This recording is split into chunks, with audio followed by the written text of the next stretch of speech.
दोस्तों, आज हम आपके लिए एक ऐसी मूवी लेकर आया हूँ जिसे देखने के बाद आप कई दिनों तक इस फिल्म के बारे में ही सोचते रहोगे और कहोगे बहुत। जी हाँ दोस्तों, हम बात कर रहे हैं 2024 की एक शानदार कोरियन फिल्म के बारे में जिसका नाम आप स्क्रीन पे देख सकते हैं। इस मूवी को हम एक खास सब्सक्राइबर की रिक्वेस्ट पे एक्सप्लेन कर रहे हैं। और अगर आप भी अपनी किसी फेवरेट मूवी की एक्सप्लेनेशन देखना चाहते हैं तो हमें कमेंट में जरूर बताइए। मूवी बहुत शानदार है, इसलिए एंड तक जरूर देखिएगा। और हाँ, पसंद आए तो इस वीडियो को लाइक और चैनल को सब्सक्राइब करना मत भूलिएगा, क्योंकि आपकी एक लाइक और सब्सक्राइब से हमें बहुत हौसला मिलता है। क्या बोला तूने? तो चलिए अब बिना किसी देरी के शुरू करते हैं आज की एक्सप्लेनेशन। तो फिल्म की कहानी की शुरुआत होती है एक महिला से जिसका नाम है डेक्यू। वो एक छोटी सी लॉन्ड्री की कंपनी में काम करती है और अपनी जिंदगी को संभालने के लिए वहीं रहकर काम करती है, क्योंकि कुछ समय पहले उसके घर में आग लग गई थी और अब उसके पास पैसे की भारी कमी हो गई है। और ऊपर से उसके पास 2 बच्चे भी हैं जिन्हें पालने में उसे काफी मुश्किलें हो रही है। इसलिए वो लोन लेने का रास्ता अपनाती है ताकि घर की आर्थिक स्थिति कुछ बेहतर हो सके। तो एक दिन डेक्यू को बैंक से कॉल आता है जिसमें उसे बताया जाता है कि उनका लोन मंजूर हो गया है और उसे जल्दी बैंक आकर साइन करना होगा। डेक्यू फौरन बैंक पहुंच जाती है और मैनेजर से मिलकर अपनी बात करती है। लेकिन जब उसे बताया जाता है कि यहाँ की मैनेजर एक महिला है, क्योंकि उससे पहले जिस लड़के से उसने बात की थी वो खुद को बैंक मैनेजर बता रहा था। बैंक वाले बताते हैं कि यहाँ कोई लड़का मैनेजर नहीं है, सिर्फ महिलाएं ही मैनेजर हैं। ये सुनकर डेक्यू को एक बड़ा सा सदमा लगता है, क्योंकि उसे ठगा गया था। वो बहुत सारे पैसे उस लड़के को दे चुकी थी जिसने खुद को बैंक मैनेजर बताकर उससे झांसा दिया था। डेक्यू अब सीधे पुलिस स्टेशन जाती है, उस व्यक्ति के खिलाफ FIR दर्ज कराती है। पुलिस को यह पता चलता है कि डेक्यू से लाखों रुपए ठग लिए गए हैं।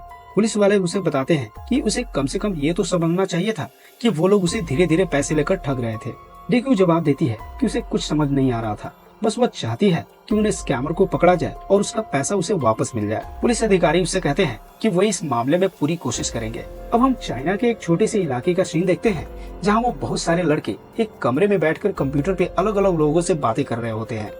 ये लड़के खुद को बैंक मैनेजर बताकर लोगों से पैसे ठगते हैं। सारे पैसे एक ही शख्स को जाते हैं जिसका नाम है बिग बॉस। इन लड़कों को एक ही जगह पर बंद करके रखा गया है ताकि वे अपना काम कर सके। इन्हें बुरी तरह यहाँ पीटा जाता है और उनसे जबरदस्ती काम करवाया जाता है।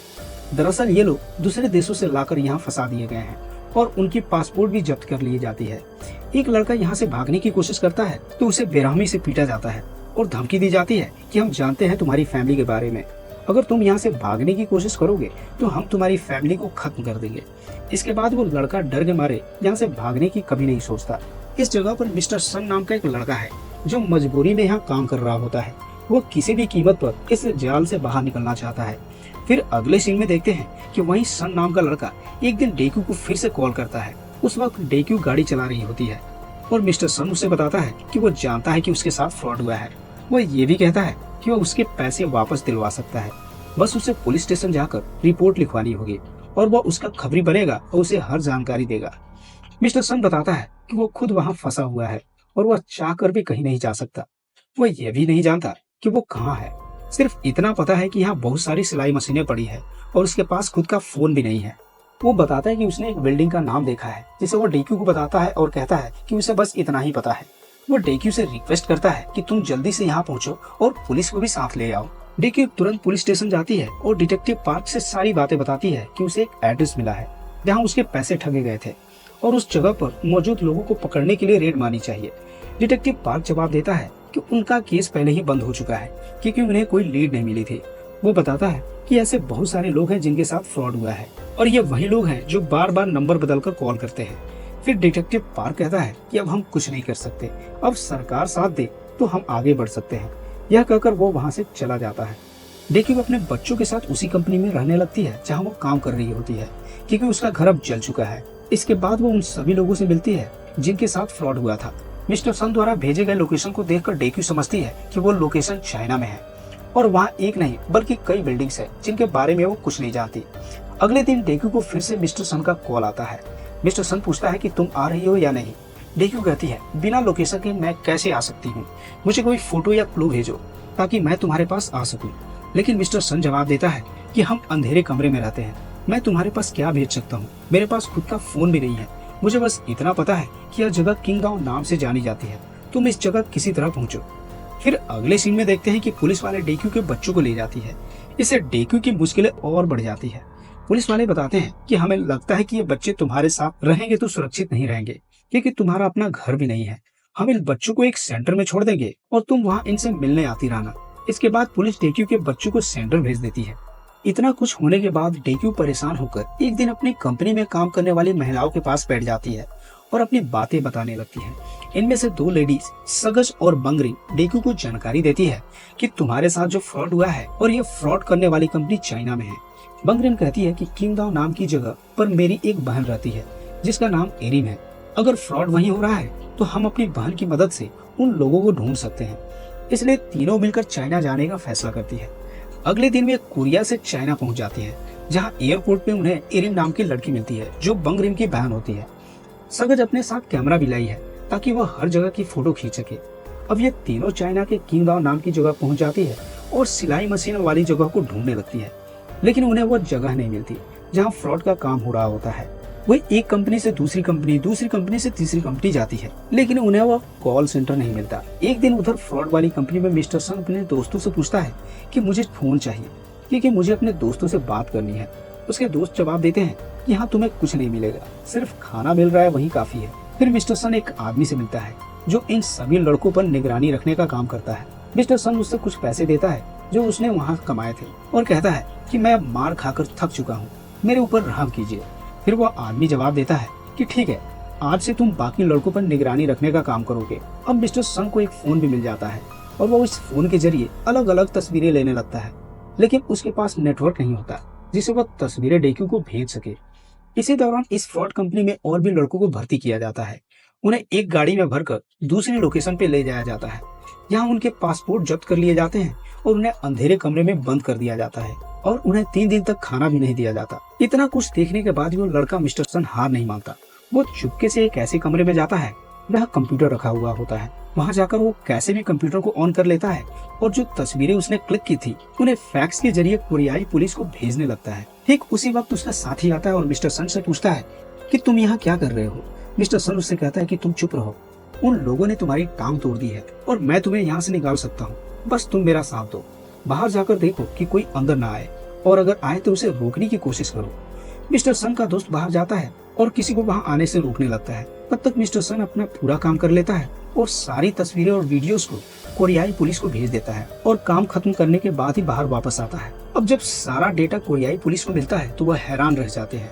उन्हें समझ में नहीं आता कि यह क्या हुआ। वे यह पता करते हैं कि ये एक लड़का जिसका नाम मिस्टर सन है वही काम करता है और उसने यह सारा डेटा भेजा है क्योंकि वह डेक्यू की मदद करना चाहता था। इसके बाद पुलिस डेक्यू को कॉल करती है और उससे पूछती है कि तुम कहाँ हो। तुम्हारे पास जो डेटा आया है जिसमें स्कैमर की सारी जानकारी है वो सब सच है। साथ ही पुलिस अधिकारी डेक्यू से माफी मांगते हुए कहते हैं कि हमने तुम्हारी बात को सीरियसली नहीं लिया था और हमने तुम्हारा केस भी बंद कर दिया था। फिर वह पूछते हैं कि तुम कहाँ हो। डेक्यू बताती है कि इस केस के सिलसिले में मैं चाइना आई हूँ। यहाँ किंगदा नाम की एक जगह है और यहीं पर वो ऑनलाइन स्कैमर की कंपनी है। साथ ही डेक्यू को ये भी कहती है जो फोटो तुम्हारे पास आई है वो सब मुझे भेज दो। डिटेक्टिव जल्दी से सारी तस्वीरें डेक्यू को भेज देता है और अब डेक्यू के पास सारी तस्वीरें आ जाती है। इन तस्वीरों की मदद से वो उन जगह की लोकेशन को ढूंढने लगती है जहाँ पर ऑनलाइन स्कैम हो रहा था। काफी मेहनत करने के बाद वह उन तस्वीरों के जरिए उस कॉल सेंटर का पता लगा लेती है और उसे ये भी पता चलता है कि इस कॉल सेंटर के बाहर सिलाई का काम हो रहा होता है। इसके बाद मिस्टर सन नाम का लड़का भी वहाँ नजर आता है जो कि वहीं बाहर घूम रहा होता है। डेक्यू अब चाहती है कि वह उन लोगों को रंगे हाथे पकड़े, इसलिए वह फैसला करती है कि वह भी वहीं पर सिलाई का काम शुरू करेगी ताकि इस बहाने वो मिस्टर सन से बात कर सके। फिर क्या वो अपनी सिलाई मशीन वहाँ लगाकर काम करने लगती है। इसी दौरान कोरियाई पुलिस को भी चाइना जाने का आदेश मिल जाता है और वे वहाँ के लिए रवाना हो जाती है। पुलिस के पहुंचने से पहले मिस्टर सन डेक्यू को देख लेता है और समझ जाता है कि शायद यह वही औरत हो सकती है जिससे वह ऑनलाइन बात कर रहा था। इसलिए वो अपनी शर्ट लेकर डेक्यू के पास जाता है और बहाना बनाता है कि वो सिलाई करवाने आया है ताकि मिस्टर सन को किसी भी शक का सामना न करना पड़े। मिस्टर सन डेक्यू से बात करता है और पूछता है कि तुम्हारी पुलिस कहाँ है। डेक्यू बताती है कि पुलिस भी यहाँ आने वाली है और मैं तुम्हारे लिए फोन लेकर आई हूँ। अंदर क्या हो रहा है मुझे बताते रहना और जब तुम्हारा बॉस यहाँ आए तो मुझे बताना ताकि पुलिस इसे रंगे हाथे पकड़ सके। मिस्टर सन इस बात के लिए तैयार हो जाता है और फोन लेकर अंदर चला जाता है। अंदर बहुत सारे मैनेजर इकट्ठा होते हैं और यह जानकर कि आज उनका बॉस आने वाला है। मिस्टर सन डेक्यू को मैसेज करता है कि हमारे बॉस आने वाले हैं, जल्दी से पुलिस को यहाँ भेज देना ताकि उसे पकड़ सके। फिर डेक्यू पुलिस को कॉल करती है और सारी बातें उन्हें बताती है और पुलिस जवाब देती है कि वे बस एयरपोर्ट पे पहुंच चुके हैं और जल्द ही डेक्यू के लोकेशन पे पहुंचने वाले हैं। डेक्यू अपने दोस्तों के साथ गाड़ी में बैठी रहती है और बार बार तस्वीरें क्लिक करती है ताकि वे उन लोगों पर ध्यान रख सके। तभी कुछ गाड़ियां आती हैं जिनमें कुछ लोग होते हैं।